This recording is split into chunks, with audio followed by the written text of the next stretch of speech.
Hello everyone. Good afternoon and welcome to this fourth webinar in the BRM series. Today we will be speaking about operations and logistics, and we will only be speaking about the environmental questions in this section. And this is a really interesting section because you could say this is actually the foundation of any sustainability strategy work that you do within a brand or a retailer, or even, of course, within a factory as well. And I will explain a bit more about that, why I see it like that a bit later. So we will have a look at the environmental performance in logistics today and in own operations. My name is Karin Ekberg, and I'm the CEO of Leadership and Sustainability. I'm pleased to meet you again, I hope. And I have a long background in the sustainability area, and we have founded Leadership and Sustainability now more than 5.5 years ago. And we work mainly in the textile sector, but also with the retailers, and we are beginning to expand also our sectors outside the apparel, footwear, and textile sector. But most of you also come from this sector, and this is our focus. And let me just also explain to you how to go about the GoToWebinar features today. You are all muted so that we have a really good audio quality. And I would like to encourage you to send us your questions throughout this webinar, and you can just open up the question box as you can see on the picture here, and then you can send a question. So you can begin sending your questions already now, and towards the end of this webinar we will spend time and discuss and respond also to your questions. And also rest assured, you will receive the recording of this webinar and the presentation within 1 or 2 days after this webinar. All right, so let's go there and have a look at the agenda for today. So focus on operations and logistics, and the environmental performance in offices and distribution centers is what we will be looking at mostly today. We also have one case study, which is Marks and Spencer. We have one more case study, which is about Adidas. And we will be speaking about leadership and sustainability as well. And then we will take your questions and a discussion. And so let's begin with the first overview also of the questions that we want to cover today. And so you can see here, we will be looking at the following questions. It's question 1 and 16, established program for environmental performance. And we have actually selected to do it this way to combine the questions. So in this section, you will first have office questions and then questions related to distribution centers, but they are very similar and even identical in some cases, and it makes sense to combine them the way we have done here. So you will see, we will speak about established program for environmental performance. We will be speaking about the question 2 and 17 regarding implementing practices. Question 3 and 18 about an action plan. Question 4 and 20 about third-party certifications for buildings. And question 19 is only for distribution centers about environmental improvements. And I don't know why that question is not included in the office section, because actually it should be as well. But that is how it is today. So those are the questions we will cover. And let's go here then to the first question. So question 1 and 16, the established program for environmental performance within offices. And the question is, has your company established a program aiming at improving the environmental performance within its offices? And the requirements are, you need to have established a program which includes formal policies, strategies, contracts, or action plans to improve the environmental performance of the company's office buildings. And you should also include other stages of the office operations, for example, office design, construction, remodeling, retrofit, and closing. So it's not only about the buildings as they stand today, but it's actually the entire life cycle of the buildings. Then we have other stages also of the distribution center operations. Also, again, the design, construction, and remodeling and retrofitting that should be included. And here you should answer yes if more than 75% of your offices and buildings are included in your program. You can answer a partial yes if you have 25 to 75%, and you should answer a no if less than 25% is included. And let me also show a bit more what your program should include. So it should include a corporate policy that has been approved by your company's executive team and or board. So this is, of course, like in any management system for environment, quality, health and safety, energy, you always should have a policy at the top level of your system. And of course, it should always be approved by the company's executive team and or board. Then it should also include a commitment, and that is something you always also write into your policy, a commitment to compliance with all applicable regulations. You should define specific minimum requirements and best practices. And you should also include requirements in contracts that requires the contractors to meet the goals in your programs. So you may have a lot of people walking in and out into your offices that are not employees and that are contractors. And of course, you would like them also to make sure that you save water, reduce the energy consumption, and of course also that they commit also to making sure that health and safety requirements are met as well. And then the program should also include a public disclosure, including a description of your impact in this area. So transparency overall. And then you can also, so this is what you indicate when you have responded yes, you should select which of those that apply, and you may actually also respond none of the above, but that of course wouldn't get you any scores anywhere then. So this is about your program. And then regarding the implemented practices, has your company implemented practices to reduce resource consumption in key impact areas in your offices? And such practices could be energy, water, or any other impacts that you are reducing or improving. And you should then also select all that apply in your response. And I want to give you examples of energy and water practices that you can implement. So on the energy side, for example, you can include central climate system to monitor and manage your energy consumption. You might have energy efficient lighting like LEDs, etc. Energy efficient HVAC systems, monitoring energy consumption systems through sub-metering. So you know that if you have only 1 meter measuring one large office building, it will be very difficult to also know exactly where you are using the most energy, for example.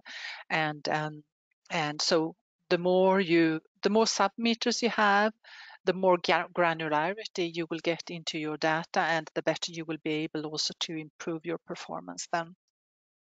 Then it might be that you have variable frequency drives on all motors, motion sensors, daylight sensors, or program sensors. This is actually often state of the art in new office buildings today. Electronically regulated air curtains, energy efficient refrigeration systems, low and zero carbon technologies, generating renewable energy, purchasing renewable energy. And this is also included actually in the question when you work online in the Higg BRM. And regarding water, low water use fixtures, for example, low flow sensors and toilets with high efficient dual flush, or even waterless urinals, for example, on-site wastewater treatment system to enable the recycling of water as well, leak detection system that is capable of detecting a major water leak on the main water supply with a site boundary, drip feed surface irrigation that incorporates soil moisture sensors, reclaimed water from rainwater or greywater systems, external landscaping and planting that relies solely on precipitation during all season of the year, and then any other measures that you may have implemented. And then the next question, number 3 and 18, on the distribution center side, the action plan. Does your company have an action plan to improve the environmental performance of its offices? And for those of you who are also working with the Higg FEM, for example, you know what an action plan is. It needs to be a very detailed plan where you describe exactly which actions you are taking in order to improve your performance and reach your goals, including budget, timelines, when are you going to check in if you are improving, who is responsible, and so it should be a really detailed plan in order to make sure that you can reach your goals as well. And the requirements are a description of the action plan and also to upload that action plan. And now we come to the environmental improvements. And this question is actually then only for distribution centers. Although I might say, I would say that question is as applicable to offices as it is for distribution centers. And the question is, has your company made improvements in the environmental performance of distribution centers over the last calendar year? And you should describe the improvements made, and you should also measure and report progress. So you can see those questions here are quite straightforward, but in order to get there and be able to respond to those questions, you actually may need to take a lot of actions and put a really comprehensive program in place. And it's not so easy to just build a program also for your own offices and distribution centers. And that's why we decided to add 2 case studies here. And now I will go to those case studies. So the first case study is from Marks and Spencer, and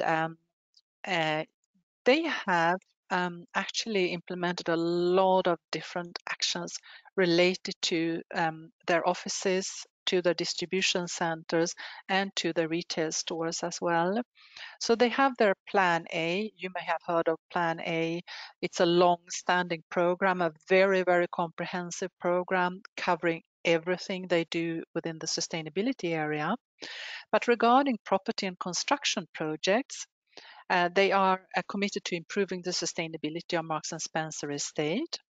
They are committed to a delivery of smarter acquisition and investment decisions, and application of sustainable design and specification principles to new and existing sites, sustainable procurement of products and services for estates, and innovative materials, minimizing use of resources, enhancing local communities, and full delivery against design expectations.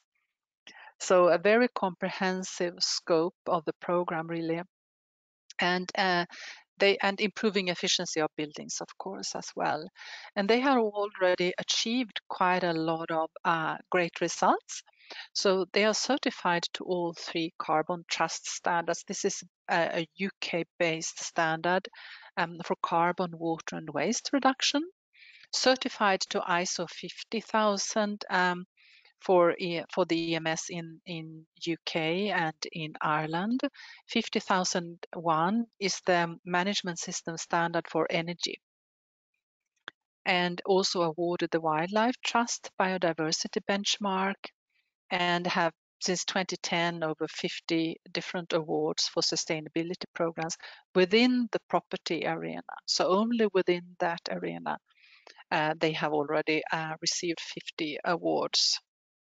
And then they are also using the BREEAM certifications, which is a building-specific certification, very similar to the LEED certification.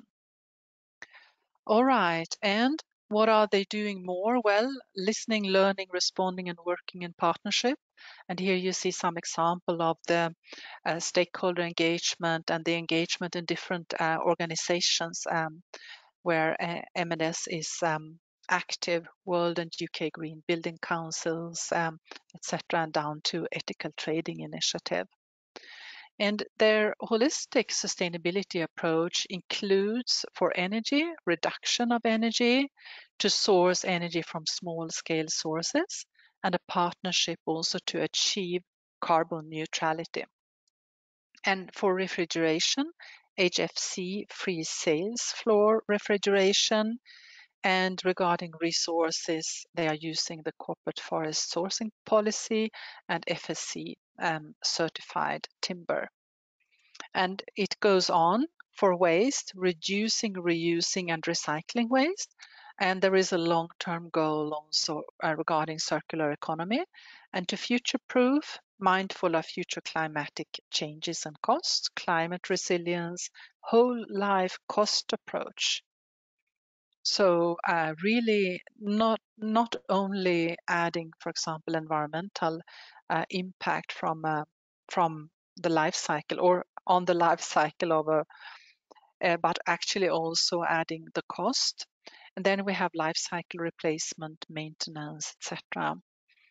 And finally, some other key achievements. So the responsibly sourced timber, Fermacell wall panels, those are special isolation panels, energy efficient lighting, sun pipes, to make sure that even dark rooms, for example, in a building can be more efficiently have a more efficient lighting. And then a hydrocarbon refrigeration plant and brown and green roofs and also recycled materials. So you can see that Marks and Spencer didn't start yesterday, but that they have been working on improving their performance in this area already for a long time. And now let me also move over and give you some information about Adidas and the environmental performance of Adidas within their offices and distribution centers. And we also have some information about retail, but we will be focusing most on the offices and the distribution centers. And you can see here one of the newer buildings at World of Sports, where Adidas is located in Herzogenaurach here in southern Germany. And Adidas has started its so-called Green Company program already in 2008 with a commitment to drive continuous improvement and to minimize water waste and energy consumption at its own operations globally. So this is not only a program for the headquarters of Adidas, this is a program for all offices and distribution centers globally. And the ultimate goal is carbon neutrality. And there are also green teams to support the implementation of the program and to support the engagement with employees and of course the improvements as well. And there was a first period running until 2015 and then a second period until 2020 and now already the third period running until 2025 has started. And let us look at a few more details related to this program, the Green Company program. So the 2020 targets were strategic targets for carbon dioxide, energy, water, printing paper, and waste as well. And also sustainable processes provided through integrated management systems. The IMS encompasses annual ISO standards rollout and audit procedures, the certification of the environmental management according to ISO 14001, but also according to ISO 45001, and there is as well an energy management system implemented and audited, which is the ISO 50001. So it's an integrated where all those management systems sit inside one comprehensive management system. And then we have the sustainable processes for construction projects through green building certification via LEED, and also green funds to drive continual improvement and incentivizing local projects. So this is also one activity or one part of the program that started also quite early with the green funds. And the idea was that it would have a fund, be a fund that is globally available, and where from that global fund it was possible to always prioritize where are the most effective and most interesting investment objects when it comes to energy conservation or renewable energy. And so it has been a very successful fund also in driving the improvements for Adidas. And then, of course, a new element into that program is the dedicated focus also on COVID-19 prevention. And then there is also a company-wide science-based target recently. So, and that target is to reduce emissions by 30% by 2030. And the baseline year is 2017 here. So quite a comprehensive program, and we will see also what the results so far have been. And let us look here. You can see the results in 2020 for carbon emissions here, the absolute reductions compared to a baseline year 2015. And the target was actually 15%, so 3% on an annual basis, and the achievement was 55%. Water savings, and here the baseline year is 2008. 35% was the target, and the achievement was 48%. Waste diversion rate was a target of 50%, and the achievement was 50%.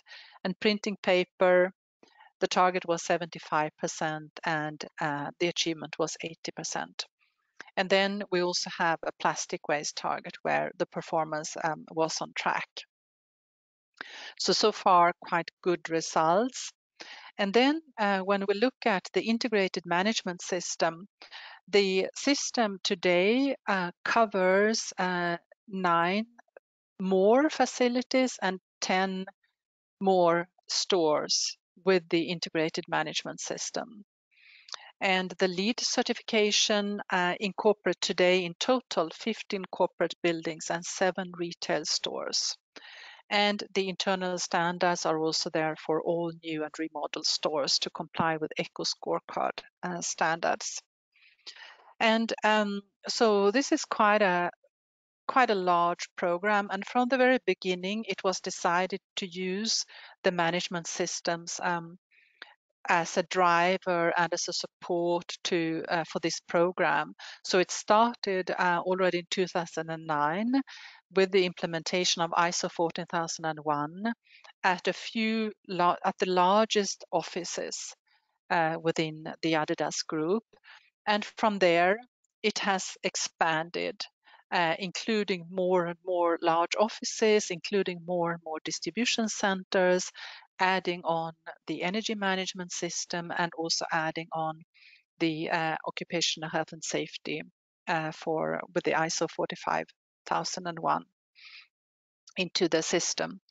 So it's a very significant program and is being driven from headquarters, but also with the green teams that I mentioned. A very large, a very significant support is received from the green teams by how they drive the programs in their locations. So, and you can read more in the Green Company report that was recently published.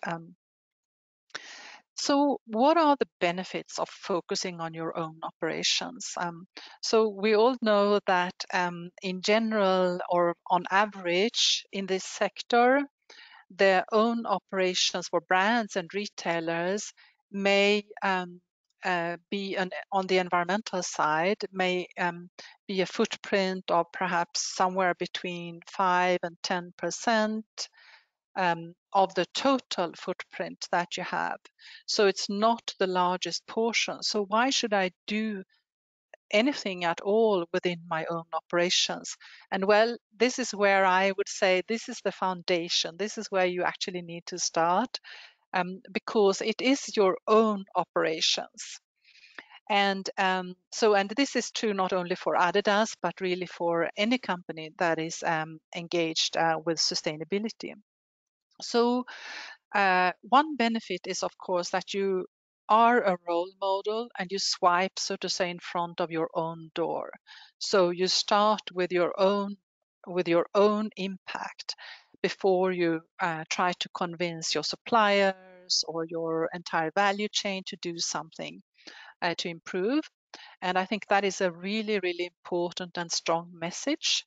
And then, of course, you can save money as well. So the reduction of a resource consumption to save energy as perhaps the most low-hanging fruit when it comes to cost savings, you can save a lot of money. Imagine a lot of large offices and a lot of large distribution centers where you may be paying several millions or perhaps tens of millions of dollars or euros every year on energy costs.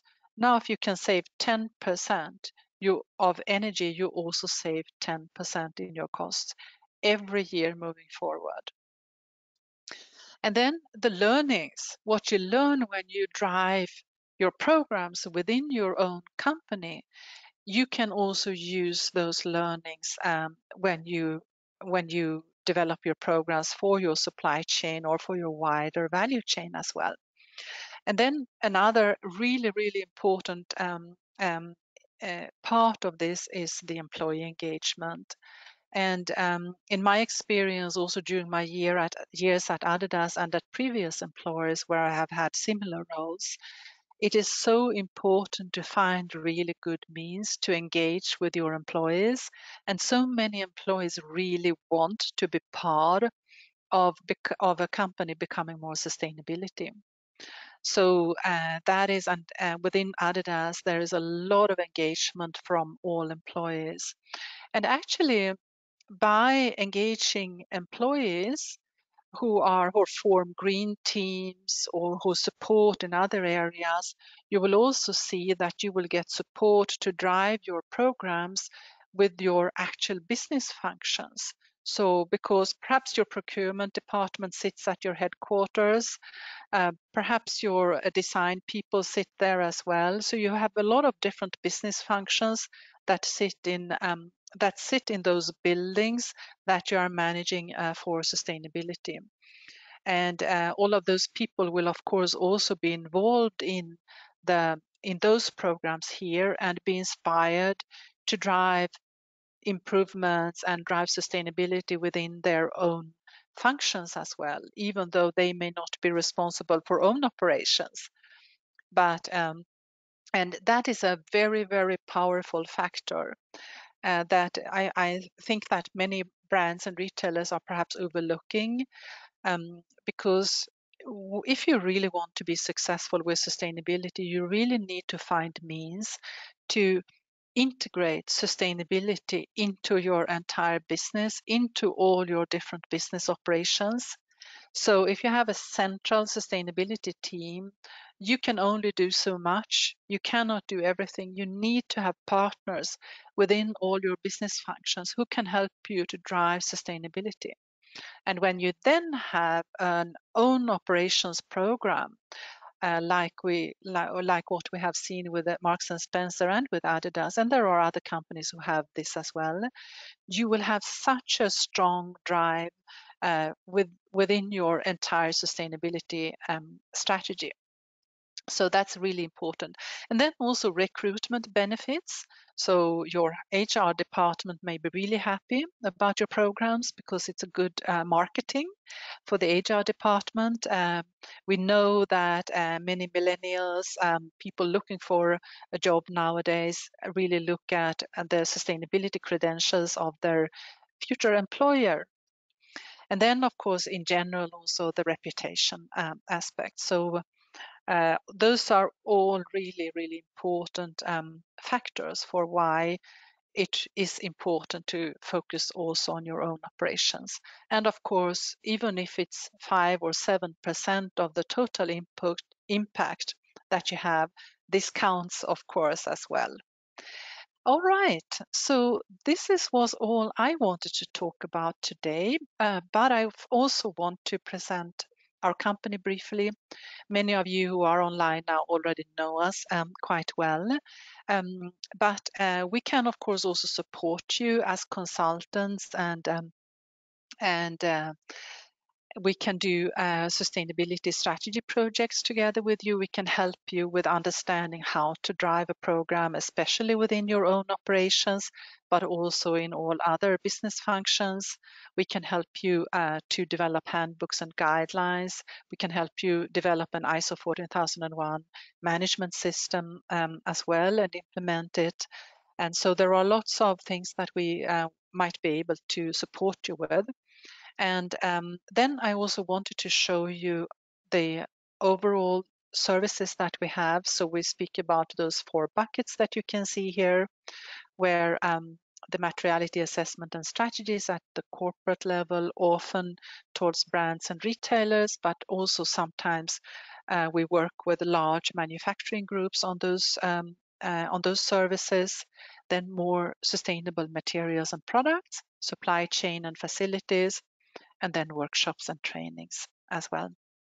And for those of you who have not yet listened to our BRM webinars, here are the 3 first webinars we have conducted, and you can click on those links and then listen to them if you are interested later on.